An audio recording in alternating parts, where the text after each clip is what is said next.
আসসালামু আলাইকুম everyone. So first scene দেখেই বুঝে গিয়েছেন যে ব্লগটা কিসের উপর। আজকে আমার আব্বুর বার্থডে। সো বাসায় আমরা ছোটোখাটোভাবে আয়োজন করি, কোনো প্ল্যানই ছিল না সেভাবে।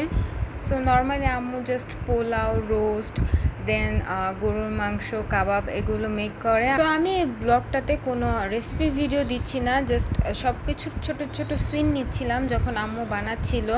সো এখানে রোস্টটা অলমোস্ট ডান, আর এখানে হলো গরুর মাংসটা বসিয়ে দিচ্ছে, আর অন্যদিকে কিন্তু পোলাওটাও বসায় দেওয়া হয়েছে। সো এইগুলোই ছিল আজকের আয়োজন। ও হ্যাঁ, জর্দাও কিন্তু ছিল, যেটা শর্টটা আমি একদমই নেই।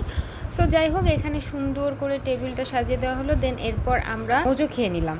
যাই হোক, সব মিলে এই ছিল আজকের প্ল্যানিং। সো যাই হোক, বিকালবেলা একদমই আনএক্সপেক্টেড একটা সারপ্রাইজ আসে, সেটা হলো আঙ্কেল, আব্বুর ফ্রেন্ড।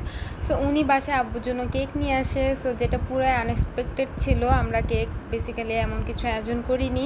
সো এরপরে আমরা এখানে বিকালে সুন্দর করে কেক কেটে নিচ্ছি, আর মানে খুবই ভালো একটা দিন গিয়েছে, খুবই সিম্পলের মধ্যে নর্মাল। সবাই আমার আব্বুর জন্য দোয়া করবেন, আমরা ফুল ফ্যামিলি যেন এভাবেই সবসময় হাসি খুশিভাবে থাকতে পারি। সো এখানে এই তো কেক খাওয়ানোর আয়োজন চলছিল, আর আমাকে খুবই বিধ্বস্ত লাগতেছে যেহেতু একদমই র্যান্ডমলি ছিল। সো যাই হোক, এই ছিল আজকের ব্লগটি। আশা করি আপনাদের সবার ভালো লেগেছে। ভালো লাগলে অবশ্যই আমার চ্যানেলে একটা সাবস্ক্রাইব করে দিবেন। সো আজকের জন্য এতটুকুই। সবাই ভালো থাকবেন। আল্লাহ হাফেজ।